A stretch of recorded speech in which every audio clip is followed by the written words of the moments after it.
Welcome, and thank you for joining us for today's webinar, 7 Best Practices You're Probably Not Using. My name is Eliana Raggio, and I'll be your moderator today. And today's webinar is being presented by DealerOn. And for anyone who isn't familiar with DealerOn, well, we're an award-winning website development company and digital agency, and we're best known for our search engine optimization, our best-in-class customer service, and our award-winning websites. At NADA, DealerOn received the Best in Show Award for website design from Dealer Marketing Magazine. DealerOn was named the top-rated website provider by Driving Sales in 2012 and 2013, and oh my goodness, it's official. DealerOn customers have been winners of the Digital Dealer Website Excellence Awards, highly coveted overall winner, 5 times in a row. It's unprecedented, and we're the only website company that can claim that. DealerOn is so committed to lead conversion, optimization, and customer service that we're the only company in the industry to offer a money-back lead guarantee program. So, does your website company guarantee you leads? Well, then maybe you should check us out at DealerOn.com. And we have a great show in store for you today. We're very pleased to have Marc McGurren as our presenter today. Marc McGurren joined PCG Consulting as a partner in January of 2012. Formerly as the Internet Director for the Jerry Durant Auto Group located in Weatherford, Texas, Marc had more than 8 years of automotive experience as he held positions that ranged from salesperson, sales manager, finance manager, general manager, assistant service and parts director, as well as his last position as Internet Director. His passion and desire to execute digital marketing strategies is contagious, and his track record of "you can't fix what you don't know" helped the Jerry Durant Auto Group have the best year in 42 years and sell nearly 11,000 cars in 2011. Most recently, Marc was featured on the cover of Ward's Auto Dealer Business Magazine for his strategies on being one of the top GM Internet dealerships in the country. He's a regular contributor and former community editor for DrivingSales.com, speaker at multiple automotive conferences, including the Digital Warrior Academy, Digital Marketing Strategies Conference, CADA Innovative Summit, Digital Dealer Workshops, and Driving Sales Executive Summits. Marc's an avid traveler and writer, and he can be reached at marc@pcgmailer.com. Now, during the presentation, if you have any questions, please use the question feature located on the corner of your screen to submit them.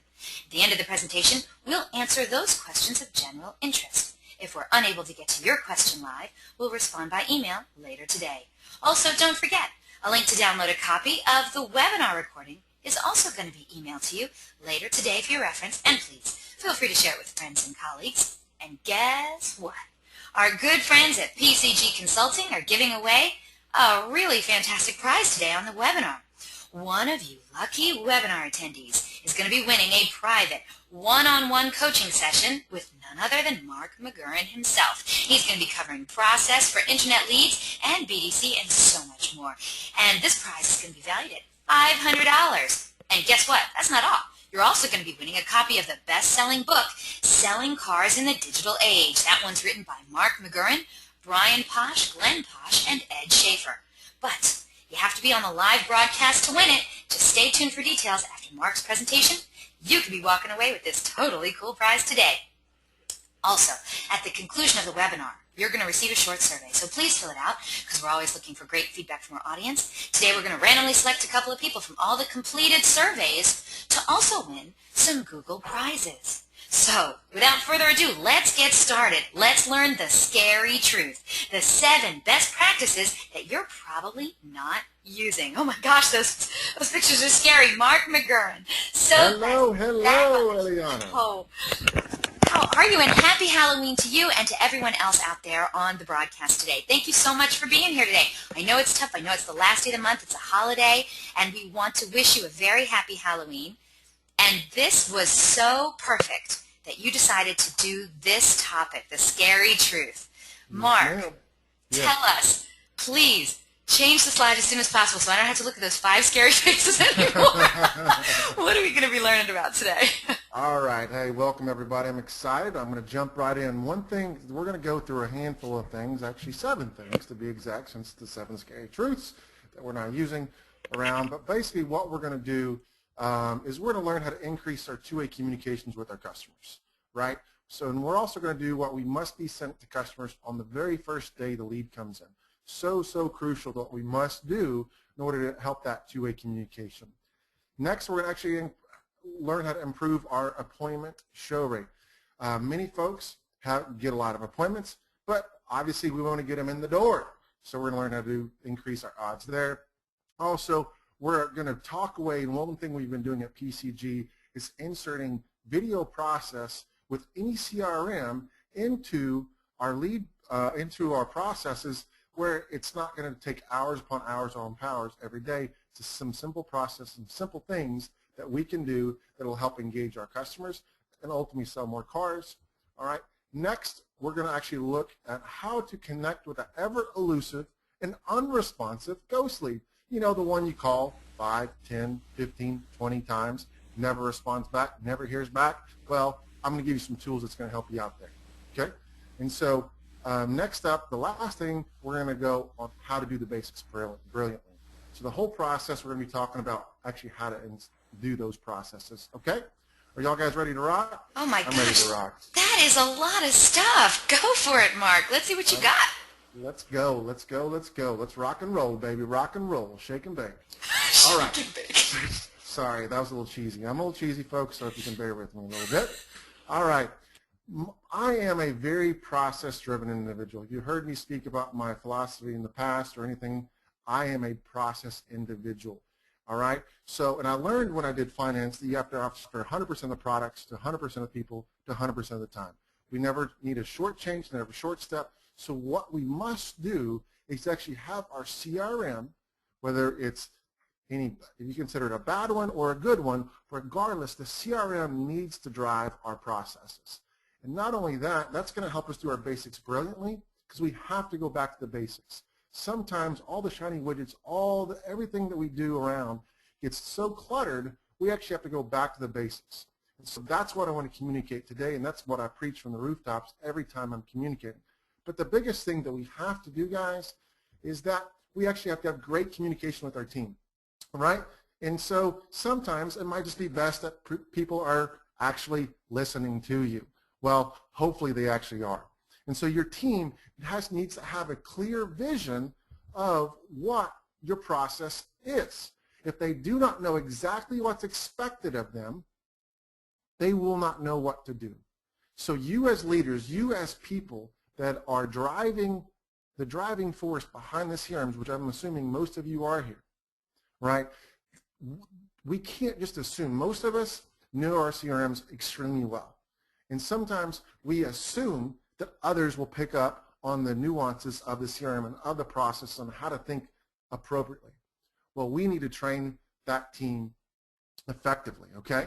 So that is, we have to, and so this is the spiel on a little bit on the processes.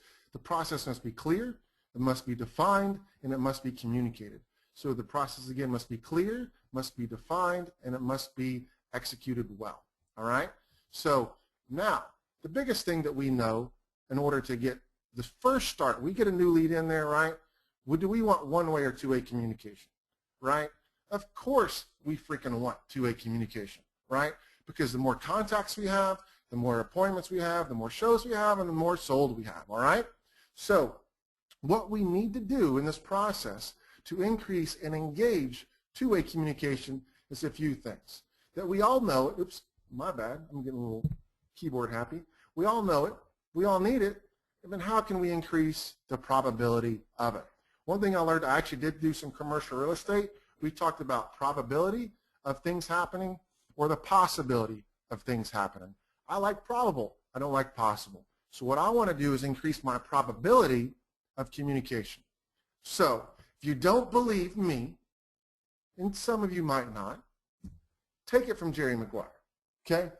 He came across his wide receiver, and if I was in a where I could do video, I'd show video, but the scene is so phenomenal. He's so frustrated with Rod because he's sitting there and he's trying to tell him what to do, and finally Jerry goes, help me, help you. And it's such a classic scene, and what we need to realize, guys, is that we must become a consultant for the consumer. My job as a consultant is to find out what my client needs and how I can best help them, right? I got to find out what they're exactly looking for. PCG Consulting helps dealers, right? But what? how do we help them, right? And more importantly, how can we find out exactly what our clients are looking for?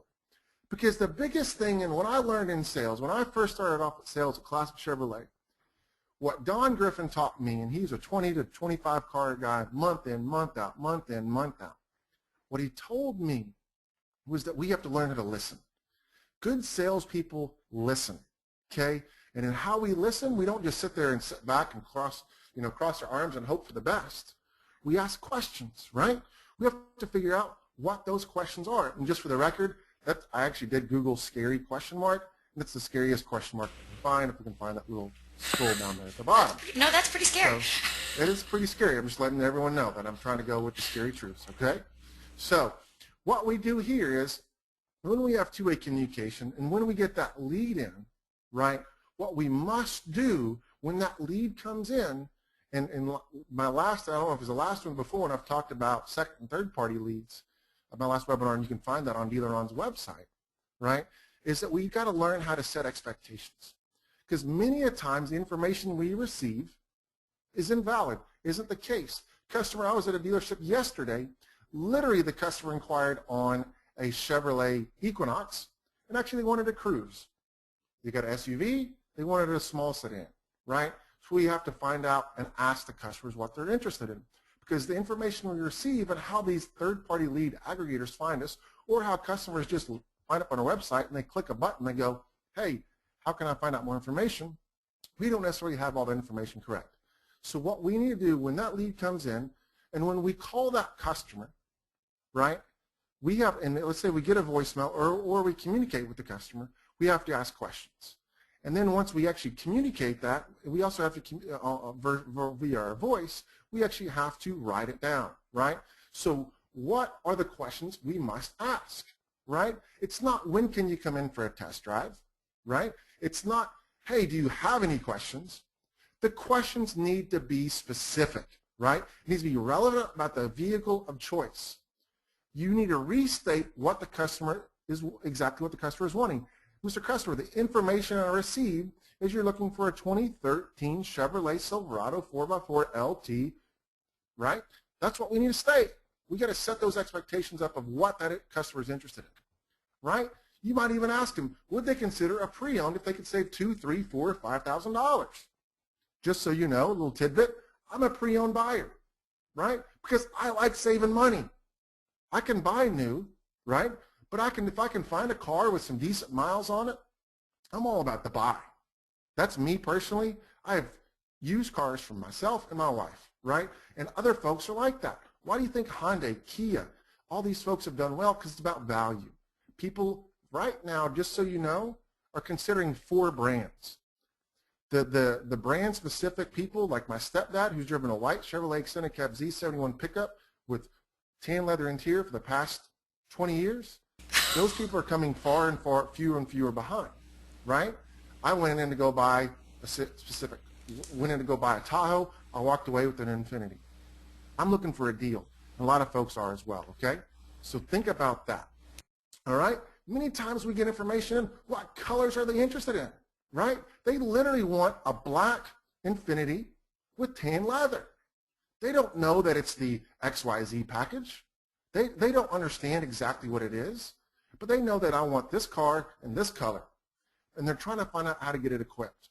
So if we continue to ask questions about these customers and what they're interested in, they will engage because they want information, right?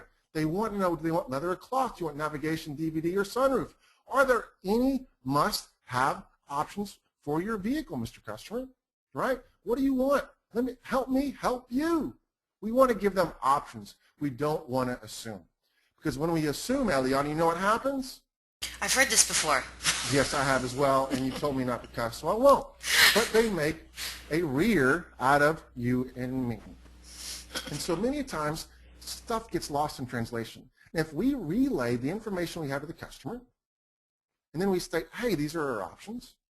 And not only that, I preach that we need to give the customer not just the vehicle they're interested in, but give them three total options, so the vehicle they're interested in, as well as 2 others in the first pricing template. Okay?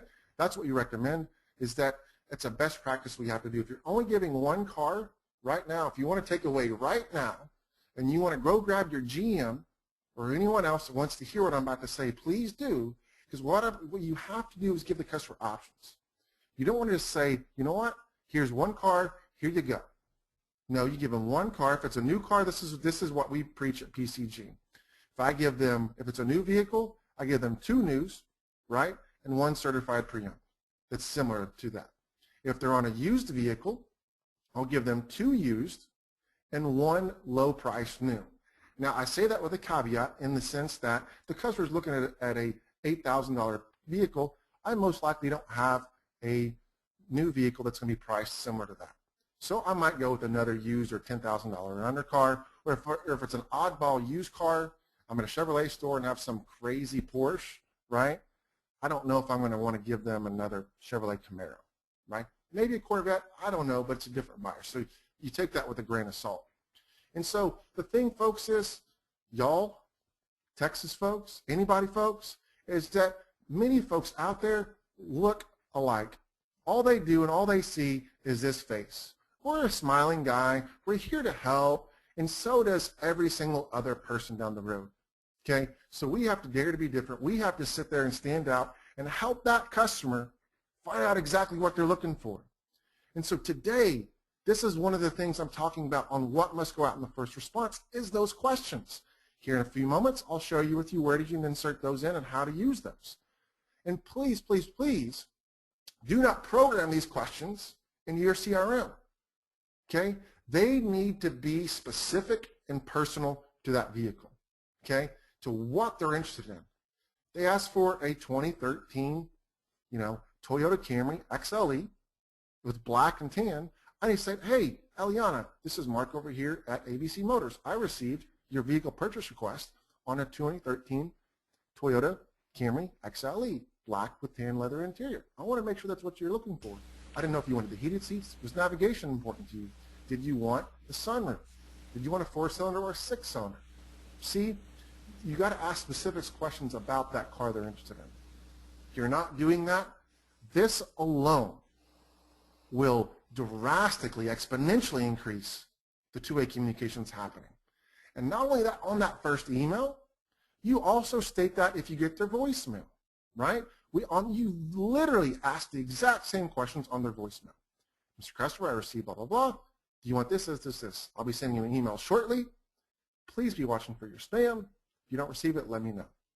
If it's not what you're looking for, I'll get that right over to you. Because if you let the customer know exactly what we received, you give that information to the customer, they're more likely, more probable to reply back to you. Okay? So the first responses we want to talk about is that many people talk about auto responses. Do we use an auto response or not? Right? Well, just so you know, I don't always auto response, but when I do, it looks something similar to this. So I'll put it this way.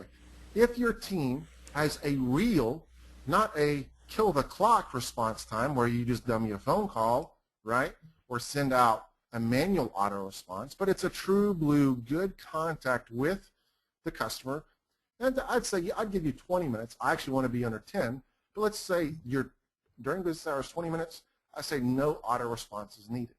All right? But one thing that we've done and seen drastic improvements on responses and engagement from the customer is this auto response right here. It literally says, hi, Eliana, thank you so much for your vehicle purchase request here at ABC Motors. I'll be touching base with you shortly. What's the best number to reach you at? Work, cell, or home? It's their name, the phone number, and the dealership website. There is no graphic at the top. There's nothing at all in this. It's all text. Actually looks like it came from the salesperson. The subject line is, hello from ABC Motors. Okay? And it's amazing how many people respond to this with their cell or another phone number. I don't ask them, which is email better or phone better? What do you think they're going to say? They're going to say email. They don't want to be harassed. So if you ask that question in your auto response, take it away. Use something like this. I'm going for the assumptive close. What's your number, right? Okay? So that's what we need to do in the first response, okay? So the first response, let me ask you this. And this is actually the million-dollar question, right? And this is actually a poll question for Eliana about the pricing. Great. Audience, I know we have a lot of you out there. It's our first poll question today. So if you've never seen one, well, guess what? Here's what it looks like. Look at your screen and please participate and answer this question for us today. The question is, do you currently price a vehicle on the first email, even if the prospect or lead hasn't asked you for it? Please select one of the following answers. Do you say, yes, we always give a price on the first email? Is it more like a yes, but only if they've asked for it? No, not until I get to speak with them. Is it no, never, I never price a vehicle in an email? Or it depends. It's handled on a case-by-case basis. So please select one of those following options. And once we have a majority of the votes, we'll close the poll and share the results. And we have a lot of people that are writing in their answers and writing in comments as well. But we really do appreciate when you get involved with our poll questions. And of course, it helps Mark out. Doesn't it help you out, Mark, so you know what's going on out there in automotive land? Heck yes, it does. I appreciate it. Okay, so if you can, please select that option with your mouse on your computer. And we are going to be getting to it in just a moment. Almost everyone's voted. I'm hoping a few more votes will come in, and we'll make it a solid 100%. And some people are saying it's a combination. That's funny. And some people are saying they don't like any of our answers. Mark, can you believe that? Okay, well, I'm sorry we don't have the answer that you're looking for, but I'll tell you what, we're going to close this poll right now and share the results. The majority of you, 37%, said it depends. It's handled on a case-by-case basis. Below that, we have 27% said yes, always. 17% said yes, but only if they've asked for it. 10% said no, not until I get to speak with them. And only 8% said no, never. Mark, are we doing things right out here? What should we be doing? Great. Wow. Great question. Thanks for the softball pitch, Eliana. So, You're welcome.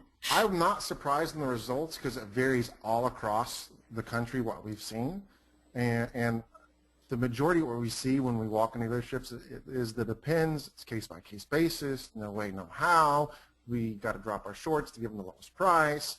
My competitors are stupid. I want to talk to them, whatever the case may be. And for those that did ask or stated we don't like our answers, I'd be curious on what your response is or what you guys do. I'd be interested in that.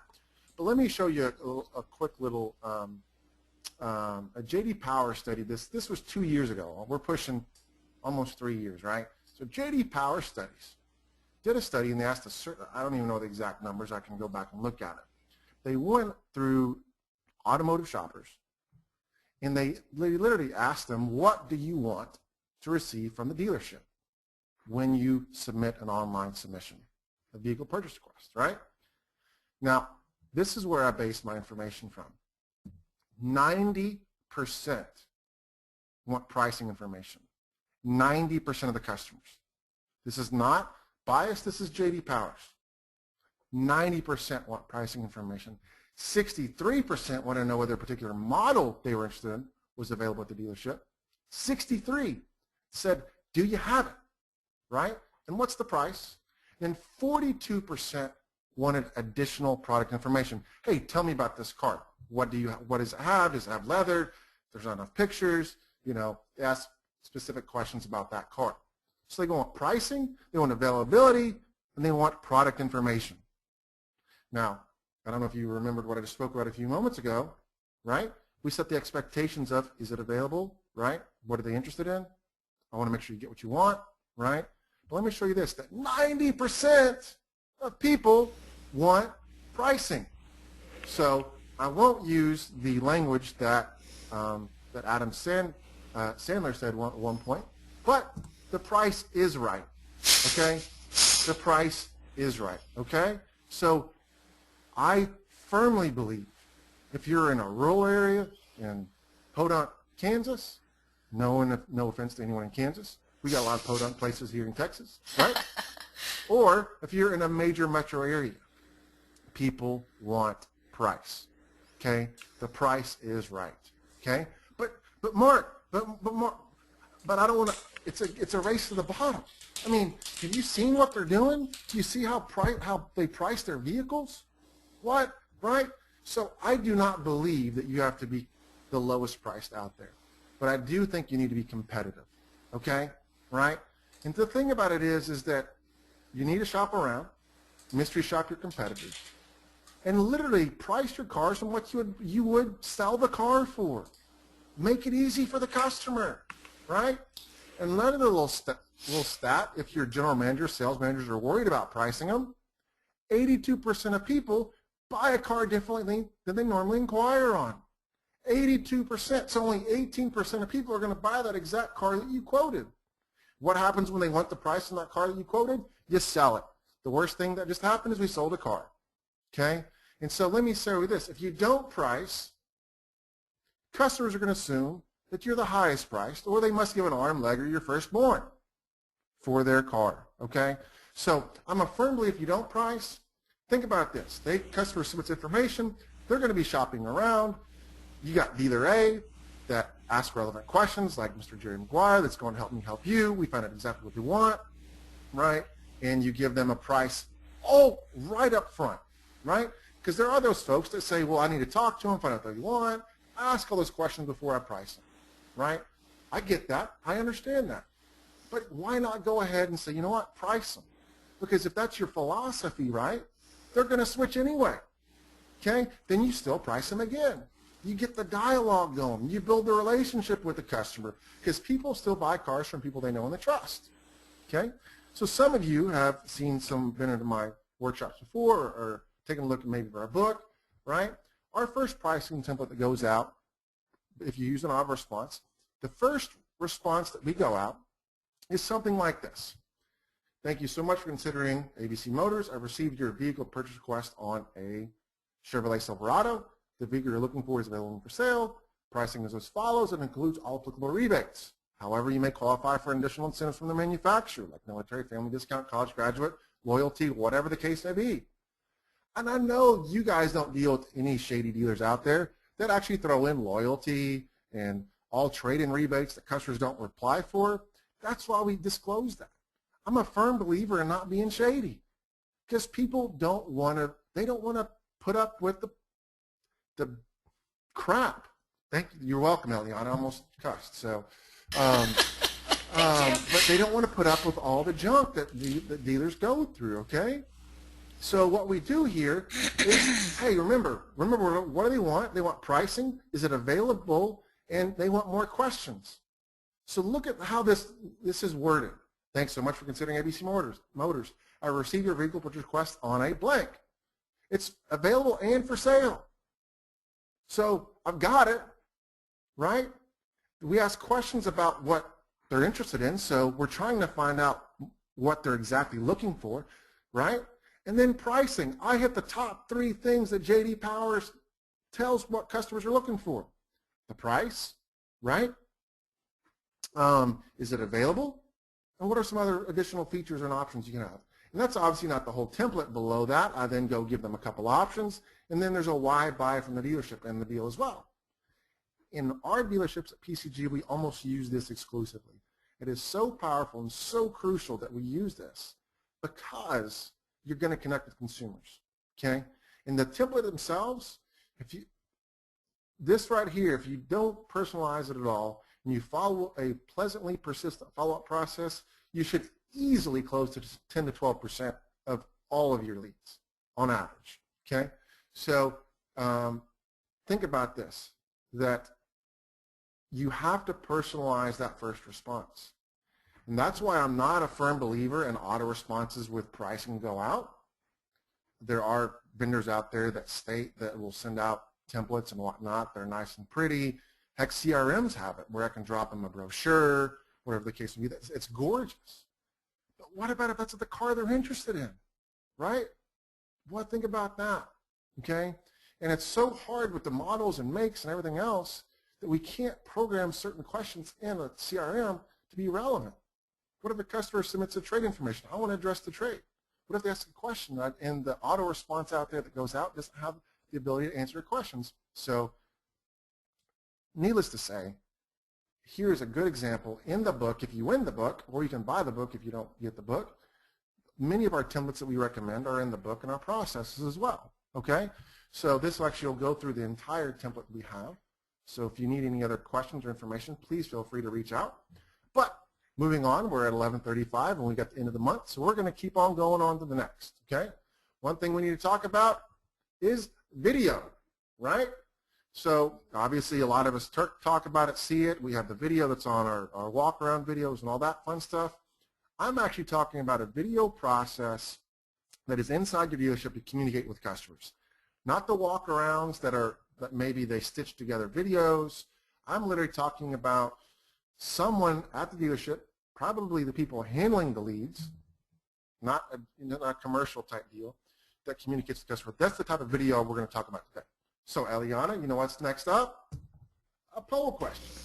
Excellent. All right, audience, we need your help again. If you're ready, please look at your screen and answer this question for us. The question is, does your dealership currently have a video strategy in your lead follow-up process? Please select one of the following answers. Is it yes and it works great? Yes, but we're not really consistent with it? No, not yet, but we're thinking about doing it. No, not at all. Management isn't sold on video yet. Or I don't know. Hopefully, you do have an answer for this question, and we want to know what it is. So once we get a majority of the votes, we'll close the poll and share the results. And the votes are coming in so fast. Audience, thank you so much. We have a lot of people on today's broadcast, and thank you so much for getting involved with our poll questions. It really helps us out. And Mark, if you're ready, I'm going to close this poll and share the results. We have almost everyone voting. Are you ready? Love it. I'm ready. All right, here we go. Audience, this is what you said. The majority of you, 43%, said no. They don't currently have a video strategy in their lead follow-up process, but they are thinking about it. That's a lot, 43%. Okay? 30% of today's audience said yes, but they're not consistent with it. 13% said yes, and it works great for them. Only 11% said no, management isn't sold on video. And 2% of today's audience said that they're not sure if they have it. They don't know. Mark, what do you think about those results? 43% says they're thinking about it, but they don't have it quite yet. That's kind of what we're seeing across the country, and I'm not surprised. Or if they have it, it's not consistent. Like, and that was 30% something, right? Right, it was 30% that said they do have it, but they're not consistent with it. And only 13% said we're using it, we're happy with it. So we got 87% of people here that, or actually there's 1 or 2% that said management's not bought into it, and that's a little scary in itself, but great news, okay? So most of us have all heard Elise Kephart and the communication of where it's custom videos for every customer that comes in the door. But what if you don't have that time, okay? That's where a lot of folks are at right now, is that, hey, you know what, I'm thinking about it, but I don't have either the money, I don't have the time, I don't have the resources, but mainly what I would say, from what I'm seeing, is they don't have the time and effort to do it because they are bombarded with so much. And so if I was to raise a poll question, if that's the case, I would probably get the majority of 87% saying, oh my gosh, I'm wearing a ton of hats, I'm the IT guy, I'm the freaking, everything else guy, a girl. So what we're going to talk about today is actually making stock video and custom stock video for you, Mr. Alex Jefferson, with your nice suit coming on, and you're going to be all gutted up, communicating with customers. You're like, dang, that's a good-looking guy. I want to buy a car from him, right? So, so sorry, I'm a little cheesy, but moving on, is that it's stock video that we can connect, right? No, it wasn't that you were cheesy. I was just wondering how you knew Alex Jefferson was on the call. Because you said earlier, earlier you said Alex Jefferson. Yeah, he's still here. Well, he hasn't left, so most folks are still on, so that's a good thing. So that must be good information. So what we're going to do, guys and gals, is that we're going to go through, so we've talked about some stuff I think you can utilize, but this stuff, for the 43% that are, or 46, whatever the case may be is, that are thinking about it, this is a great tool you can have to incorporate into your process that will help you sell more cars. It's going to help with a ghost lead. It's going to help with appointment confirmations. Okay, it's going to help with unsold showroom traffic. It's going to help with your sold follow-up. Okay, as well as brand new leads that come in the door. Okay, so let's jump in and find out how we can do this. So first up, and I didn't put a list of what you need, but one thing that, the poll question, is that I'm talking about stuff, you need to have this stuff, okay? And one thing I didn't put a slide in is that how you can do this. So a webcam's okay, but it's not very professional. The audio's in the video's kind of crummy. You can get a video camera, right, that some people have. But honestly, what we've had the best success with is the digital SLR, Canon Rebel, Nikon D5000, 5100, whatever it is. Okay, so let's say you spend $600 on that, okay, for the dealership, or someone, I guarantee you someone's going to have one at the dealership that you can use at least. Okay, you need a lapel mic to do this. And so for those that are interested in, I didn't have the time to put this down, I can send you Amazon links, Amazon.com links for about a $100 mic that can work inside almost every single type of video camera, as well as a DSLR. And then lastly, you need a tripod. You can get and you don't want the cheap, flimsy ones. Those are a pain in the rear. So spend $50 on a tripod. Probably about $70 to get you a really nice one. If any of you guys are interested in that, I'll send you links on what I'd recommend. If you want like the full kit and caboodle, you're gonna be like professional guy ready to rock and roll, you can probably be $900 to $1,000 out the door. You can use this for your dealership and on multiple tools, multiple avenues. If not, heck, grab an iPhone. No lie, grab an iPhone. Make sure you get a lapel mic. Do some Googling on iPhone lapel mic, and you can do the same thing through that. At least that costs you $100. Okay? Because if your dealership doesn't want to do it, I guarantee you can get something. But you need to have a good quality mic because it's going to tremendously increase the professionalism of the video. Okay? So the stock video that we must have in our toolbox is our welcome video. This is for internet vehicle purchase request that came in. It says, and this is a welcome video that goes out with the pricing template. Okay? An appointment confirmation video is what we need to have. Okay? But Mark, every appointment's a little different. Well, let me show you how we can use that, where it can be used on literally every single appointment you have for both your internet leads as well as your floor ups. Okay? And there's a few updates video that basically this is perfect for the unsold showroom follow-up. So, or even the customer, internet customer that comes in from internet lead, that comes in for appointment, but they kind of disappeared. And what about that we haven't spoken in a while video, that ever elusive ghost customer, okay, that hasn't responded, as well as a sold thank you, as well as asking for reviews, okay? So one thing that stock video needs to be, it's generic but specific, okay? Obviously, if it's stock video, it's pre-recorded, okay? One thing that we'll do once we record these videos is we're going to upload them to Vimeo, YouTube. I've got some dealerships that put it on their website, right? Literally on their website, so it's not taken to any other places, okay? And it's a hidden link, so they can't find it. If you need, I can recommend a talk. I'll show you a dealer if someone's interested that does it. It's very powerful, okay? The templates need to be programmed in the CRM, okay? So these need to be programmed as well as the CRM process drives the bus. Because remember, I'm a very process-driven individual. And for you folks that have it, but it's inconsistent, this is a way that it can be consistent, okay?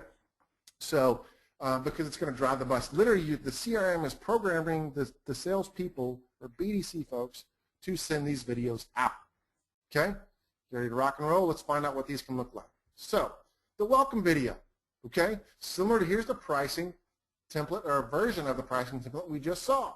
So, this is actually from a dealer that I'm using. Thanks for considering ABC Motors to receive your vehicle purchase request on a Ford Mustang. The vehicle you are looking for is available and for sale. He talks about the car. You can respond to me email or try my cell. I can answer any questions. Looking forward to hearing from you. Then it says, I've prepared a personal video message for you. You can watch it here. Okay? And then it goes on in the pricing is as follows. Okay? So the video is there. It's linked in there. The reason I like this is because a couple things. It's not going to take up a lot of real estate. If they're on their smartphones or whatnot, it's not, the videos are going to take up the whole screen. They click on that. It's going to be mobile compatible if you send them to Vimeo or YouTube or your website. Okay? And it's real simple. And I'm not forcing the customer to watch the video. Okay? So, and this is what the script is going to look like. And so don't feel you have to screenshot this or anything like this or write down like madman. But these are going to be some stuff that you can go through. and I'll send you or Eliana's going to actually send out these templates down later today, okay? And the script is going to be something like this. Literally, I'm hanging out in my office, whatever the case may be. I'm going to even be in front of a car. Hi, this is Marc McGurren from ABC Motors, and I want to thank you for submitting a vehicle purchase request online. Look forward to assisting you. So let me tell you what to expect from me. It's my policy to follow up on all inquiries promptly and professionally, so I'll be calling you a little later today. If I don't reach you today, I'll be calling you again tomorrow. I'll also be sending additional information on the vehicle in this email. If you'd like any information on any other vehicle, just ask and I'll send it to you. If you'd like to speak with me now, the best way to reach me is at X. You can reply to my email with the best time for me to call you back, day or night. Look forward to help you out with your vehicle research. So let's get in touch today or tomorrow. I mean, this is about a 30-second video. And obviously, what happens in these videos, that people get caught up in exactly what to say. As long as the content is similar to this, you're going to be okay. Because I want their people's personalities to come out right. Okay? So next up is our appointment confirmation email. But first, I want to ask one more last question. Eliana? Oh, here we go. Another poll question for you, audience. And it's on your screen now. So, if you wouldn't mind, please look at this question and answer it as soon as you can. We want to know, do you currently confirm all of your appointments? Please select one of the following answers. Is it yes, always? Is it yes, but I admit I'm not consistent? Is it no, I know I should, but I don't always have the time? No, it's not part of our process, or never. Ain't nobody got time for that. I don't know if I'm even saying it right. Ain't nobody got time for that. I heard you do it earlier, and you did it perfectly. Nobody got time for that. There you go. Maybe you have to be from Texas to get it right. I'm not sure. Okay, so once we get a majority of the votes in, we're going to close this poll and share the results. And by the way, I can see the votes as they're coming in. Mark, I think you're going to be really, really surprised with this answer. Really? Yeah, I do. I think you're going to be surprised. Okay. You know what? Almost everyone's voted. Audience, thank you so much for your votes. We really appreciate it. I'm going to close this poll. I'll give you another 5 seconds to answer. And then we will review the answers with Mark. Here we go. Closing the poll now. Okay. 44%. So the biggest vote getter was 44% said yes, but they admit that they're not consistent. 43% said yes, always. So right there, you got 87% of the audience that are saying yes. Wow. Okay. Okay. 7% of today's audience said, no, I know I should, but I don't always have time. 2% said, no, it's not part of our process at all. And 3% said, no, ain't nobody got time for that. Okay, so it's about split. I mean, it's almost a true blue 50-50, and that doesn't surprise me. Is that if it's so the folks that are doing it, fantastic. This is actually going to up the ante a little bit, okay? Because obviously, an appointment confirmation is not just an email, okay, that I'm about to show you, but this is going to supplement the phone call to Mr. Customer. Mr. Customer, look forward to see you later today, you know, blah, blah, blah, okay? So this one we're going to use is basically an appointment confirmation. I wanted to say I look forward to seeing, and so this, just so you know, you program this in the CRM the morning of the appointment. Obviously, we want to process before that. Obviously, if it's on a Monday, they're coming on Saturday, I don't want to wait till Saturday morning to communicate with that customer, okay? So what we want to do is, this is the email that will go out. This is not the only process we need to use. It's not taking away from the phone call and your management to communicate with the customer, but it says, I just want to say thanks. I just want to say I look forward to seeing you later today at appointment time. I've created a short video for you that you can view here. A map and directions are below. I do like dropping in a map there. Obviously, if you're in podunk land, it might be a little easier to go. But if for any directions you're running late or unable to make it, please feel free to give me a call, right?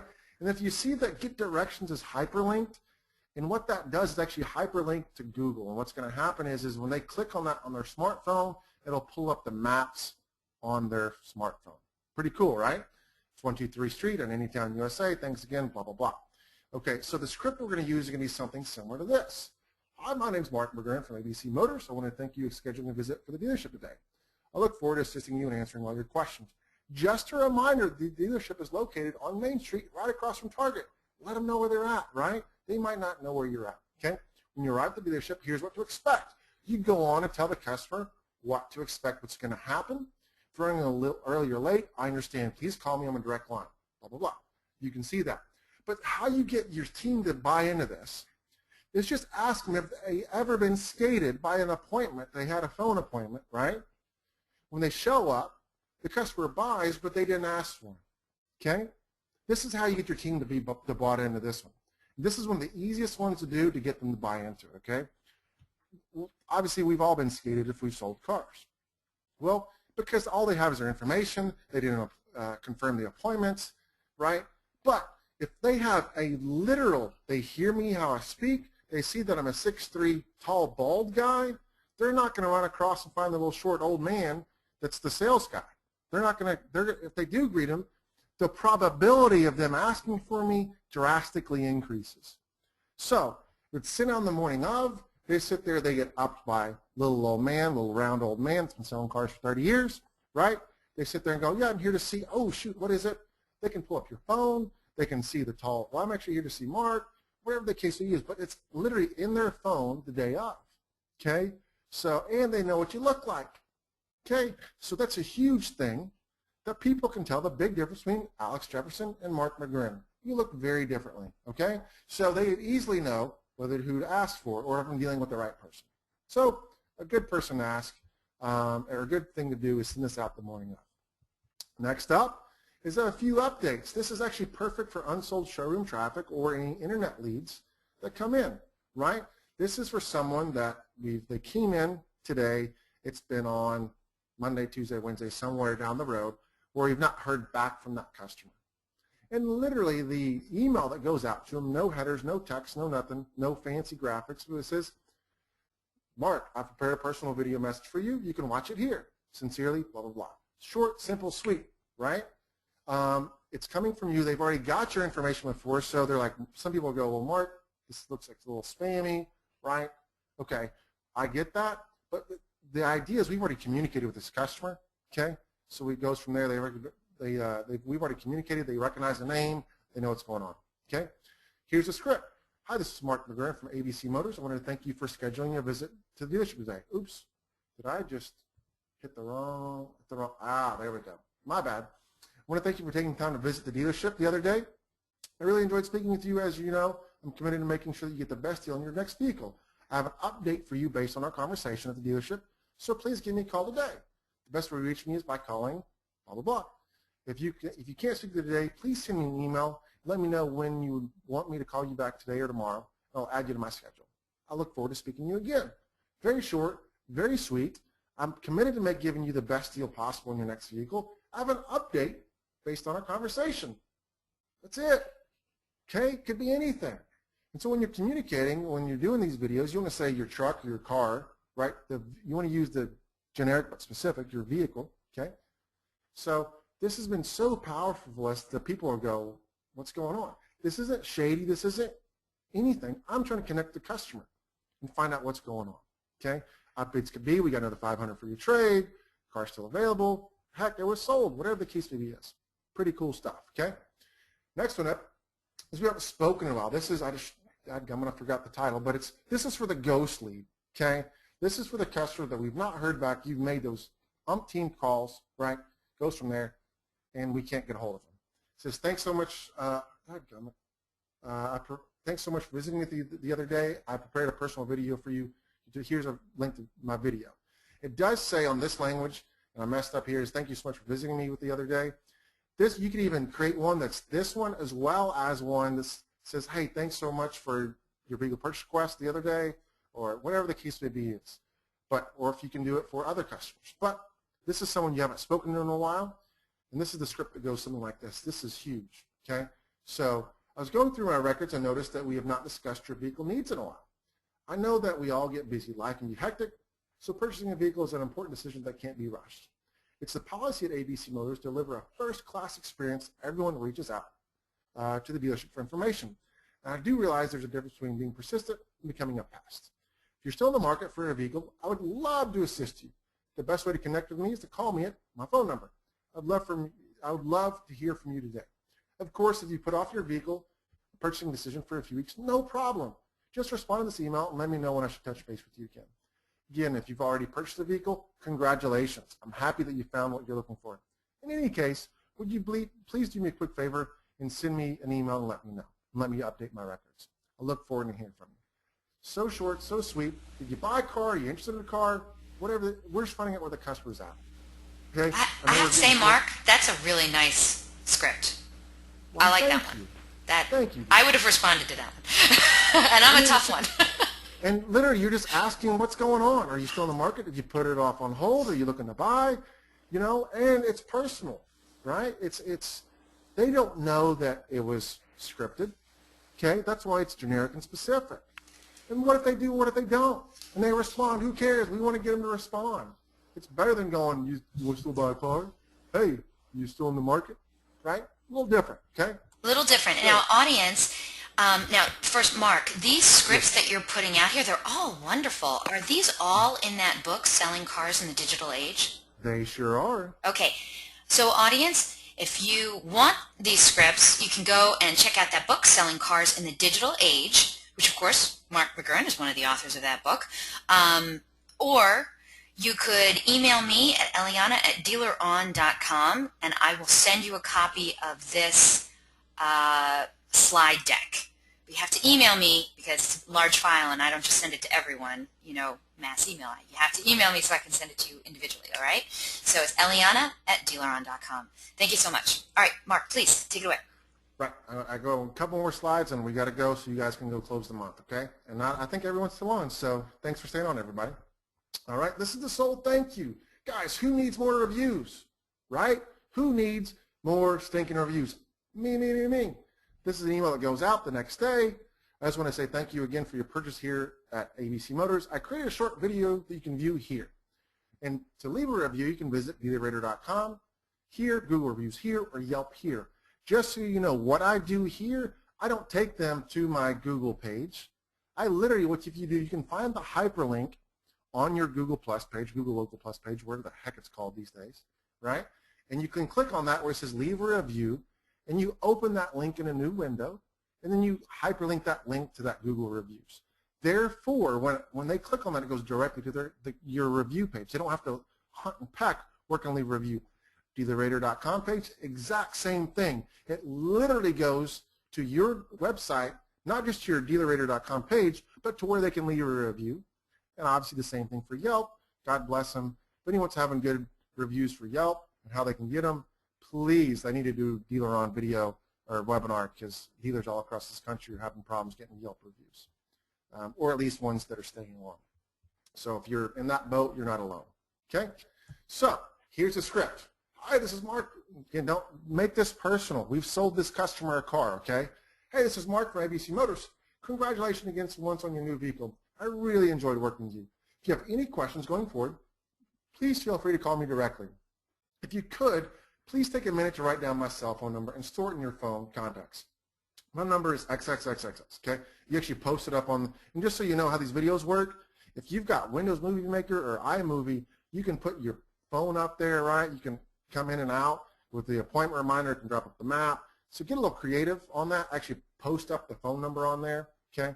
Having my number, so that way if they don't have to pause it, go back to it, whatever the case may be is, but you always want your phone number to pop up there on text. Having a number in your cell phone will make it simple to refer family and friends to me who are in the market, and if you need anything help like that. I have one favor to ask, Eliana. The internet is, or if you wouldn't say their name, I have one favor to ask. The internet is where most people research vehicles and select a local dealer. Could you please take 1 minute to go online and write a review of our excellent experience with here at ABC Motors? It'd greatly help me out. I've included a link in this email that goes directly to our review page. When you write your review, please make sure you select my name from the list of employees. Thanks again for your business. Okay? So obviously that's directed for, if you're only doing something with DealerRater, you can do that, whatever the case may be. Okay? So, last part of it is that our takeaways from today, guys and gals, is that process drives consistency. Our process has to drive the bus. We have to become a consultant to help the customer find out. Help me help them out, right? We have to come alongside that customer and find out exactly what you're looking for. And how we do that is by asking relevant questions regarding the vehicle of interest. And that way, we're going to increase our two-way communications. We do need to price vehicles on every vehicle purchase request. If I need to talk to your GMs or GSMs or sales managers, I will, free of charge. I'm like, guys, this is so important to me. Okay, we have to price those cars, right? We got to create stock videos for all your teams, all your sales, not just your internet team. I hope you guys like those scripts. It's pretty powerful, right? And we got to use our CRM to drive the videos being sent out. For those that are inconsistent, this is a simple, surefire way to make it consistent, okay? So hopefully those, I think that's 7, 1, 2, 3, 4, 6. I think there's 7 in there. We can pull 7 things out and call it a day. So, all right. That's it.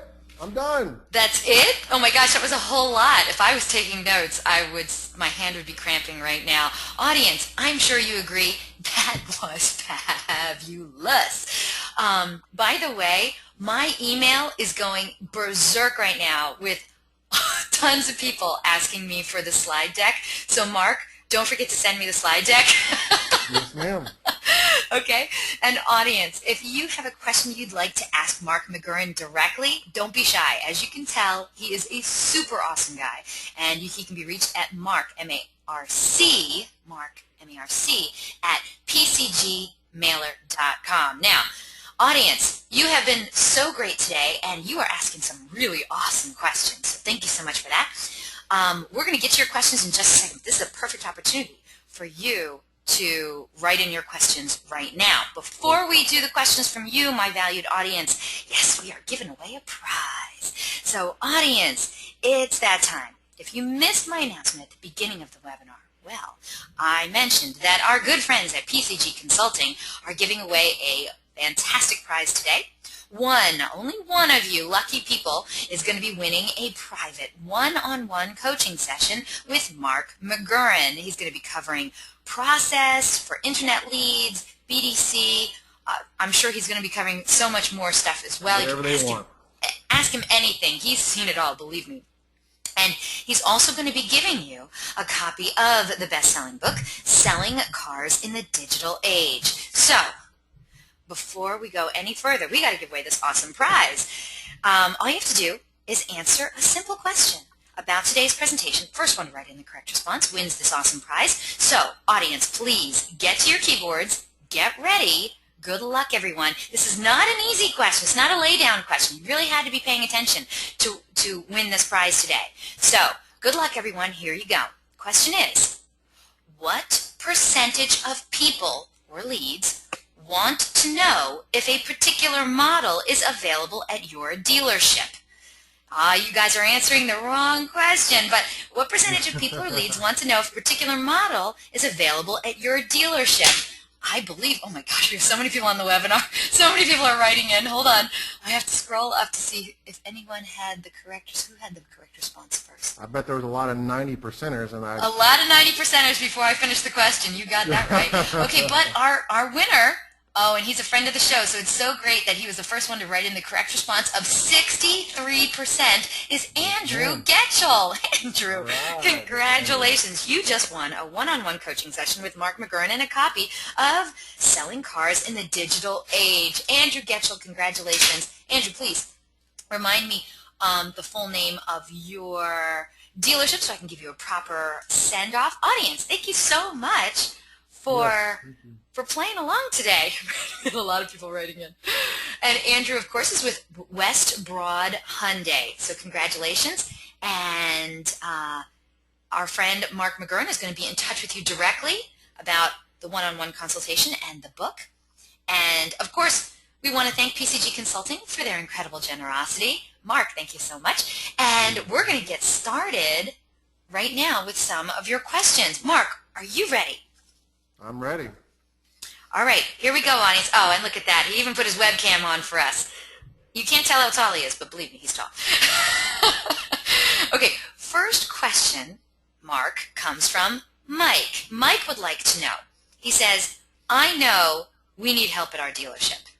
Right. That's a good first step. Mike says, do you think hiring a consultant is actually worth the money? So before we go any further, I want to say Marc is actually a consultant.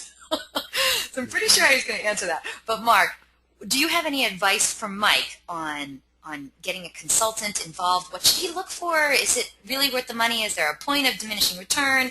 What advice do we have for Mike? Great question, Mike. Well, thank you for the disclosure. I am a consultant, and honestly, I think disclosing, yes, I do believe it is, because there's a couple things. If you're looking for that extra nudge that you need, if you're broke, then heck yeah. If you're closing at 8 to 12%, yeah. If you're less than 15% closing ratio, definitely need to talk.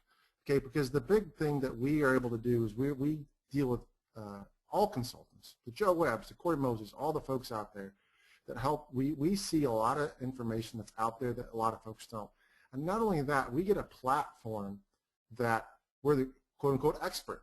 So you might, as internet director manager, might say certain things. And they're like, yeah, it's the internet thing. But then we come in and say the exact same things. People get buy-in. We're able to push initiatives forward. We're able to hold you accountable.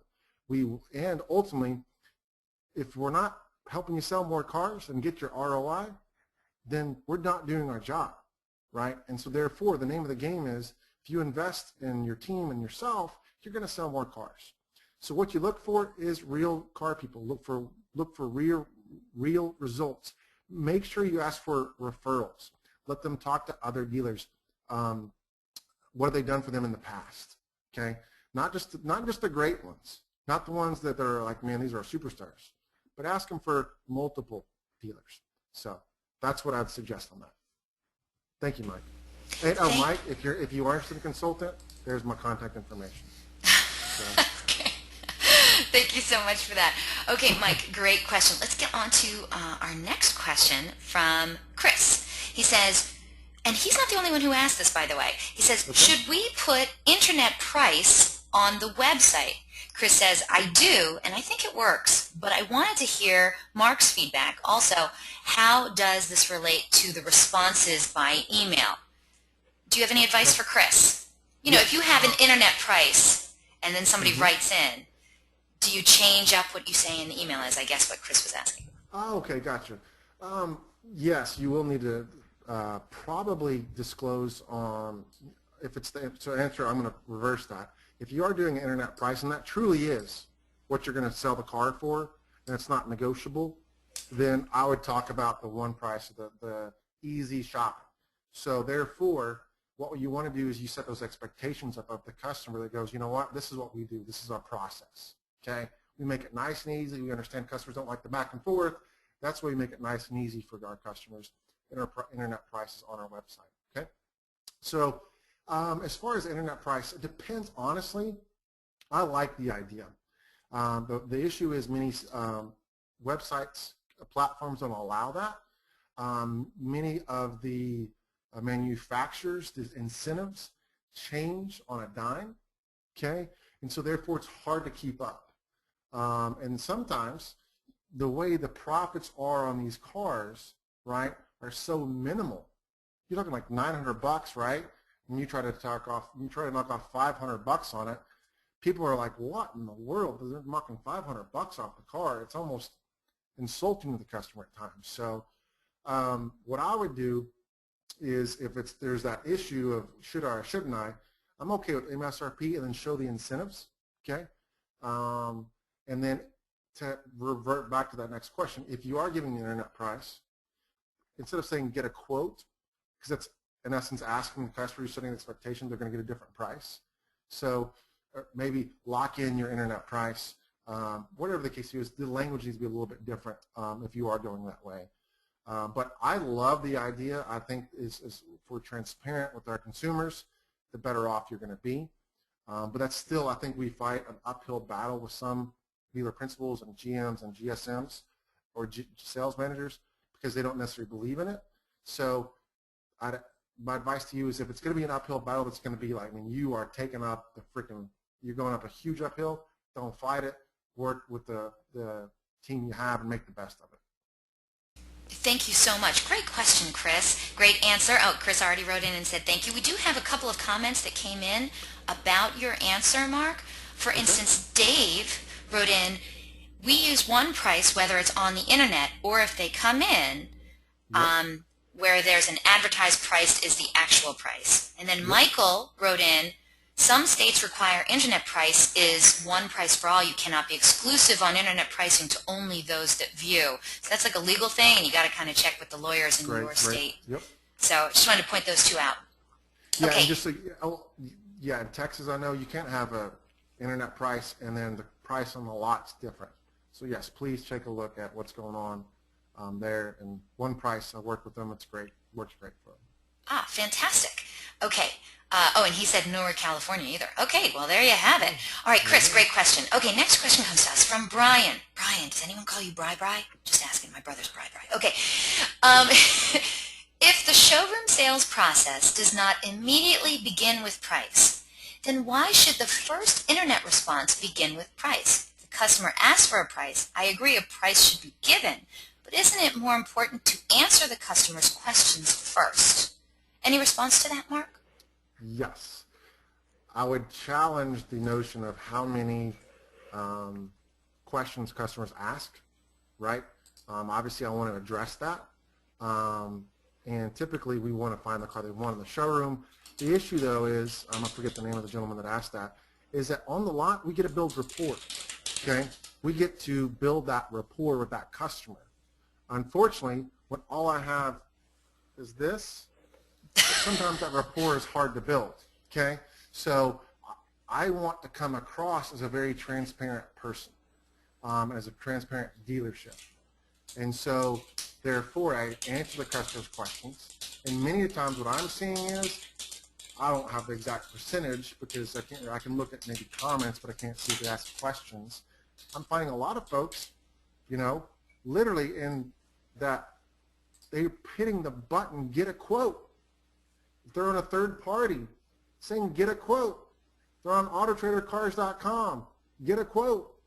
So literally, they are asking for a quote without saying, dear Mr. Dealer, can you give me your best price? That's what they're looking for, as well as I stand on the heels or the shoulders of J.D. Power. People that are a lot bigger pockets do a lot more research than we do, and 90% of customers say they want it. So, and then if 82% buy something differently anyway, it's not that big a deal. I get the dialogue going because if I can increase the probability, show that I am transparent, in my personal opinion, the probability of communication is much higher. And we've just seen a lot of success with that in almost every single dealer that we work with. Fantastic. Well, Brian, I hope that helped you out. And great answer, Mark. I have a question, I guess not really, from Mary. She said, this was when you were back talking about the different kinds of hardware that you use to do videos. Okay. And she said, what about an iPad mini? We've had good luck with using an iPad mini to do video. Yep, and the cool thing is, I think with the new iPad, whatever they're calling it, the Mini Air or whatever the heck it's going to be called, it's even got a better camera on it. So not a problem. Just make sure that you put, because if you just use the mic in there, it doesn't sound as good. If that's all you got, it's all you got. But literally, I think I was looking the other day, I think you can buy a wired mic, literally a wired mic on, just Google, lapel mic for iPad or iPhone, for I think $50, right? You can get a wireless one for about 100, 120. So definitely, yeah, iPad mini. And also with that, you want to make sure that you can actually hold it steady. So buy one of those little cool little iPad tripods that you can get. Because you don't want it doing this number here where it's all shaking and stuff. So. Agreed. Mary, thank you so much for the comment. Much appreciated. Next question comes to us from Alex Jefferson. He wants to know, with so many people on mobile, have you done any studies on long versus short templates? Me personally, no. I've not done them. But what I have seen, and obviously you look at Ava, okay, obviously the automated virtual assistant, okay. You look at eLeads has its own version of that. All of them are short and sweet. And so our processes that we recommend, you have some long and some short. So that's why the auto response is so short that I recommend if you do auto response. And some of the other ones that we use are very, very short as well. So because I want to get an engagement, I don't want a lot of text. So answer your question, obviously I think Ava's got some pretty big, deep pockets, or they got some venture capital in it now. They're sticking with short and sweet templates for the follow-up. And so they're trying to get that engagement to and from the customer. eLeads has done the same thing. And so there's a lot of them out there. So I think there's a lot of weight on how they're doing it and going and doing that.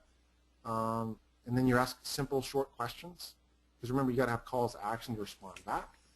But for me personally, I've not seen, not done an exact study, but I would say sprinkle in both, because you want to get customer information. Sometimes takes a little more meat, a little more text, and then you also want to communicate where you're not bombarding your people's smartphones that are just, it's taking up their whole screen with a scroll, right? You don't want that. So. Right. Great question, sir. Okay, thank you very much. Great question, Alex. Next question comes to us from Virginia. She says, I purchased Selling Cars in the Digital Age back in May, but I lost the PDF. Is there any way I can get another copy sent to me? Send me an email. All right, Virginia, you heard it. That's Marc with a C at pcgmailer.com. You better have bought it too. And I better not get like a whole bunch of emails going, man, I bought it, I lost it too. So. Next question comes to us from Kiefer. Cool name, Kiefer. Okay, Kiefer says, what do you think about using your smartphone's calendar to invite your customers to their appointments? It even reminds them to show up and ask for you. Thoughts? Love that idea. Absolutely love it. So be careful. I just read an article yesterday. Obviously, our new texting regulations came through. Just read an article that Contact at Once published, that my understanding was that no automation of text can go out, but Contact at, so therefore you can't blast text without permission. Well, Contact at Once was mentioning on their website that we should get acceptance from texting that customer, even from our own personal phones. So definitely look in the laws on that, but the idea is phenomenal. So absolutely love it, absolutely love it. So yeah, he says that the technology, it goes to the email address, it's not really sent as a text. So well, there you go. That's great. Yeah, absolutely. Yep. Kiefer, keep it up. We love when we use technology to make our lives easier, don't we? Yes. Okay. Great question from Blake came in. He said, how do you avoid having your email go to the customer junk mailbox? That's always the trick, isn't it? Something in the subject line, maybe? There's a lot of different things. And I mean, when I was in the dealership, I was trying to find all those things. One thing you want to do is I'm an A/B tester, and I think someone at DealerOn is a big A/B tester as well. Maybe someone that owns a company, they do a lot of A/B testing to figure out how they can do a lot more, be more specific and double your leads. There you go, Eliana. DealerOn does have a great website platform. Wow, thank you. But what I did was A/B testing. So I removed links, I removed colors, I removed everything else like that. So the best way you can, obviously, is keep it short, sweet. A couple rules of thumb. It's not an end-all, be-all. Is that one style of text or one style of font? You don't want a whole bunch of fonts and a whole bunch of sizes, folds, colors, like from the 90s. You don't want that. Okay. Minimize your links. Obviously, we want our website link, and sometimes you can get linked into other information. Obviously, I'm coaching on it, so I'm a YouTube link. Okay. And one thing that I've just learned from Gulf States Toyota is the one thing they are doing, and so their stuff is you're actually doing the R, big uppercase R, lowercase e with a colon, and then the subject line. They're stating right now that's helping stuff get in the inbox because it's looking like it's a reply. So that's something that some people are doing that's going to help. But I'll say this, is that AOLs of the world, Yahoos of the world, Hotmails of the world, AOL does, I've not found one CRM that AOL likes. And so it's not, because we've abused it in the past. Dealers, we've abused it, it goes into spam. So in the event we have their phone number, hey, Mr. Customer, I see you have an AOL account. Please be watching for your spam. So minimize your spam, minimize your links, minimize some buzzwords that you can kind of do some Googling on that, some buzzwords that people don't like free, stuff like that. So just be careful on that. But that's why, and going back to Alex's point, when does a good short and sweet, those a lot of times can end up in the inbox of the customer rather than in the spam. So. Right, right.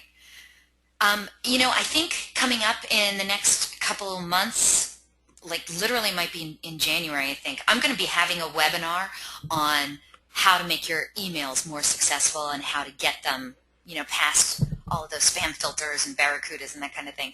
So we will be doing that soon. So keep your eyes peeled for an invitation on that. All right. Okay. Great question comes into us from Bill. He says, can you please let me know the name of some dealers that are using video? Do you have any off the top of your head, Mark? I do. Bow and Scarf Ford.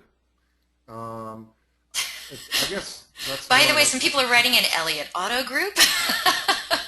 Apparently uses video. Yes and no, because the thing about it is I don't want 300 people mystery shopping them to figure out what's going on, but so you can see their process. So that's one that I really like that does a well job, and so I've already put it out there, but it's Bow and Scarf Ford. In the event you want specifics, feel free to email me. I'm just scared that they'll get bombarded, or if you wanted to, I could go in and show you some stuff that I have seen and done that's not proprietary that I could show. So if that is something you'd be interested in, I'd be more than happy to do that. I'm just afraid that if I say, hey, go mystery shop them, people are going to get mystery shop left and right. So yeah, that's not cool. And I will let you know, I know Mark mentioned Elise Kephart. She's a friend of the show. She's actually presented on the show about 3 times. She will help anyone in the industry. Please do not mystery shop her. Just write to her, okay? Do not mystery shop her. She will find you out. She's smart. She's very smart. Okay, so here's another great question from us. Jody wrote in, how do I get a complete buy-in on process from manager all the way to sales? Well, now that is the trick, isn't it, Mark? Do you have any advice for Jody and others like Jody? Yes. The decision maker, whether you have, it's the dealer principal or the GM, whoever runs the ship, I mean, they've got the power and authority, right? If the GM has 90% authority and the dealer principal can override him, or he truly does have the full backing. So I'll put it this way. It comes from the absolute top. Because if you do not have, this is what has to happen, and people can do what they want, right? That's going to plug holes in, and the buy-in's going to be so much more difficult if only half the people are required to do it, and some of them aren't. So the only way I have found this, if the dealer principals bought into it, or the decision makers at the dealership. So I've got some dealers that are corporate that the GM's that person, so the GM has to be bought into it. And not only, because if they push, then they got to push the sales managers and their people underneath them to follow the process. And so therefore, it's going to be clearly defined. One thing that will help out as well is, so it starts at the top. They've got to understand it, believe in it, own it, know this is what they need to do to be better, to sell more cars. And so that starts there. Next is you need to get the people that are doing the processes involved in the definition of what that process looks like. So therefore, if they feel bought into it, they have a say, because they're gonna gripe about it. Well, it's to this, it's to that. This template stinks. I don't believe in calling them. Blah blah blah. You're gonna have those outliers that they're gonna gripe no matter what. That's fine. Have the GM push on them saying you're gonna do it or else. Okay. With family-owned stores, sometimes it's difficult because you got the golden calves that have been around for 30 years that they can do whatever they want. Okay. I get that. So pick your battles. But if the people that are doing the process are involved in what that process is going to look like, they're more apt to do it. Therefore, they can no longer say, well, I didn't have a say in it, I didn't believe in it, I didn't whatever. Therefore, get them to commit to it, and that's going to help tremendously as well. But if you do not have the support and the upper management, and the sales managers can kind of do whatever they want to do, God bless you, girl. It's going to be a tough uphill battle to fight. And then at that point, I've talked about this in the past, control what you can control and hold the people accountable that you can hold accountable, and try not to run a battle uphill on your own. And Michael wrote in, he says, thanks for pointing to the GM and the dealer for authorization. Few people do this. And David wrote in, if they don't buy in, fire them. So there you go. Easier said than done. Jody, thank you so much for the great question. Next one comes to us from Slate. It says, Mark, can you give us some insight on the issue of old dogs in the new digital environment? We have great long-term employees, but they will not embrace technology. How do you transition to the digital age and respect the commitments to your longtime employees who've been so loyal to you over the years? Slate, laying it down. That is a fabulous question. Mark, do you have any advice for Slate and others like him? Yes, pray. Really hard. Really, pray? Prayer is where you're going? No.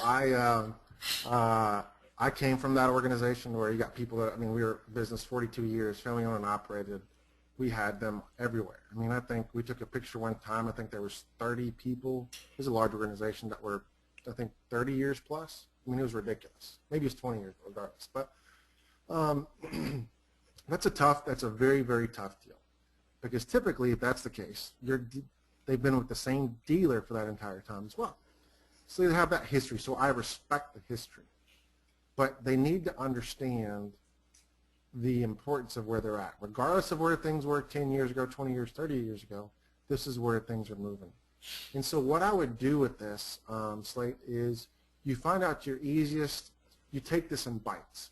So what can I do to get them in the digital age? What's an easy step that I can get them into?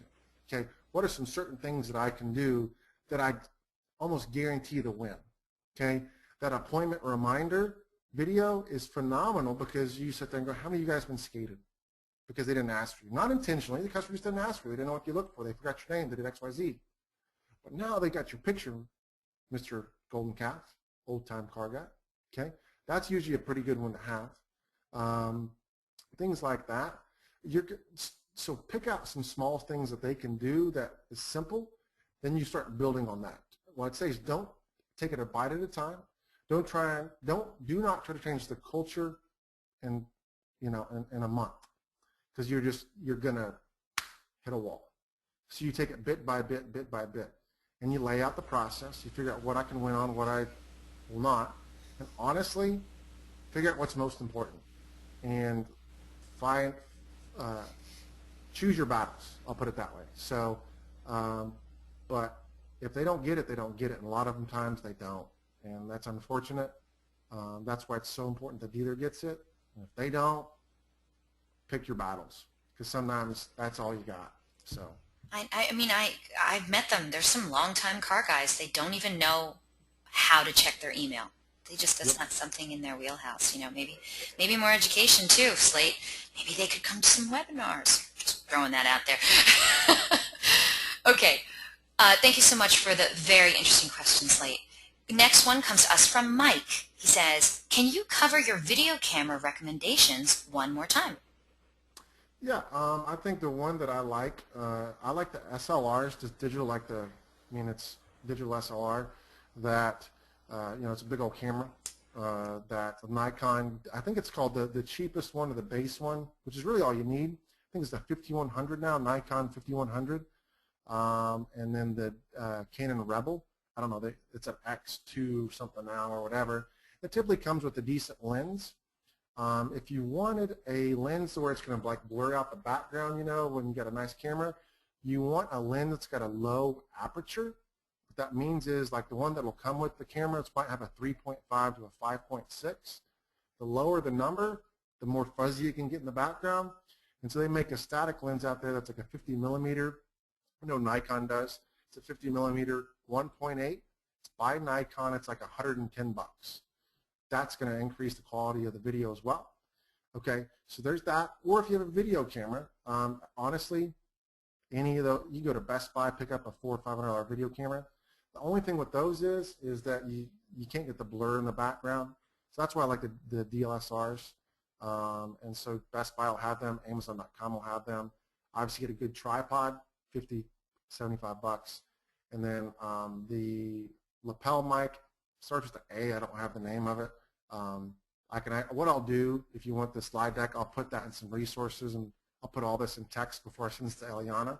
So that's Eliana for that, and I'll actually have links to the Amazon.com pages of what I've recommended. Oh, that would be cool. I'm literally have 100 requests for your slide deck, so awesome. You got to send that to me as soon as possible. Okay.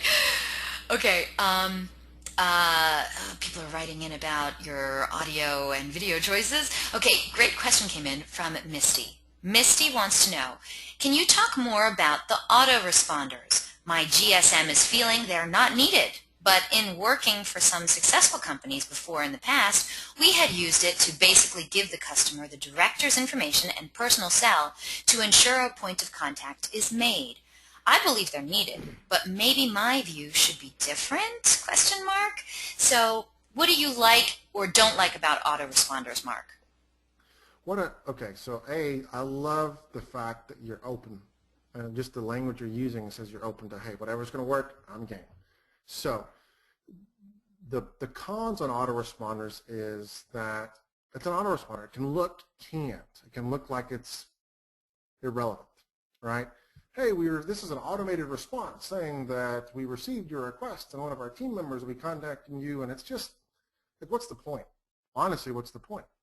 And so if you do use an autoresponder, what's the purpose of what's the purpose of the autoresponder? You got to go back to why am I sending it out, okay? So why am I sending it out? I want to get a point of contact. I agree. In the event, and I started that, if we can get to that customer, if you're true blue response time, not kill the clock response time, because that's what the OEM wants, during business hours is 20 minutes or less. I don't think you need one. Let's say you have differing opinions, and you say, you know what, I still want one. Okay, I would definitely recommend using the one that I'd recommend.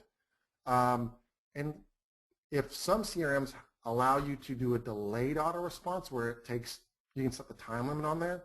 Most time I set up for 4 minutes. And that way, it doesn't look canned. There's no graphics. There's no anything like that. It actually looks like a personalized response. And there's so many people going, thanks so much for the quick response. My cell, phone, home, email only, whatever the case is, it's phenomenal. So you try to get that phone number, and I get that phone number, I can call. And sometimes I don't get that. I'll get a different phone number. Most of the time I get the same phone number where they'll tell me the phone number I have is their cell, and I'm in, right? They're giving me permission to call them on their cell phone.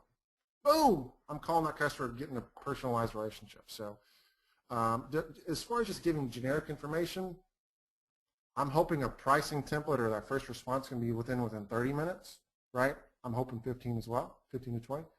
Then what's their purpose? They're going to have that information to them in another 10 minutes, right? So 15 minutes. So what's the big deal? So that's what I challenge your thinking on that, is that if you do use one, which we have some people that have great response times, and we still use one because that's what they want. I'm not pro auto response, I'm con auto response, I'm pro what works for the dealership. So if you do use one that's relevant. And I love, most of the times when we install this auto response into dealerships, they're like, man, this is awesome. People are responding back. You're getting back and forth communication. So try it out. Try it out. See how it works.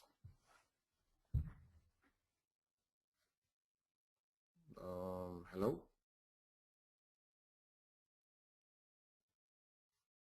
My voice is still working. So, Eliana, I wish I could see the questions because I could keep going through the questions. But she might have just lost us. Well, shoot. So, I'm trying to think. I wish I could see questions. I got to keep on going, but I can't see. Wait. Here I am. Okay. I'm so sorry about that. We have so many great comments coming in. Misty, great question. Thank you so much. Mark, you've just been absolutely amazing. Just Thank you so absolutely amazing. And audience, so have you. Great, insightful, wonderful questions. I got to cut this webinar off, though. It is way past the time we should have ended it. And Mark, please don't let it be too long before I have you back on the show again. You are absolutely spectacular. And I will say again, Mark McGurren gives good webinar. Thank you. Fantastic. So, audience, we are going to close this presentation. Hopefully, you've taken down Mark's email address. If you have any questions or want to contact him directly, please do so. He's wonderful, wonderful guy. Marc at pcgmailer.com. And if you want his slide deck. And that is my cell phone, so feel free to call, text, or email anytime. Yes. Thank you so much. You're so generous, Marc. Also, if you want the slide deck, email me directly at Eliana at DealerOn.com, and I will send it to you. And also want to remind the audience that a link to download a copy of this webinar recording will be emailed to you later today for your reference. Hey, share it with friends and colleagues. This was awesome. And today's webinar is also going to be posted online within 24 hours. All you have to do is go to DealerOn.com/webinars, and you can view our upcoming webinar schedule, access any of our past webinars too. And hey, guess what? This webinar is going to conclude in just another moment, and you're going to receive a short survey. Please fill it out because we want to know what you thought about Marc's presentation. Did you like him? Did you like what he had to say? Give us your feedback. We're always looking for great feedback from our audience. Today we're going to randomly select a couple of people from all the completed surveys to also win some Google prizes. So now's your chance. Now, invitations will be going out tomorrow for our next webinar, 7 digital strategies that Pep Boys is using to beat your dealership.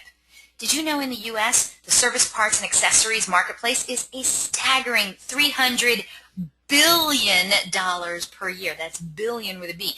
Sadly, the majority of that money goes to national service brands like Jiffy Lube and Pep Boys, leaving very little for the dealerships. Because the hard truth is that even though most dealers enjoy 50% or more of their overall profit from their service department, they do absolutely nothing to promote that profit center online. Now, national service center brands like Pep Boys, Jiffy Lube, Firestone, and Goodyear, they dominate Google both on desktops and mobile.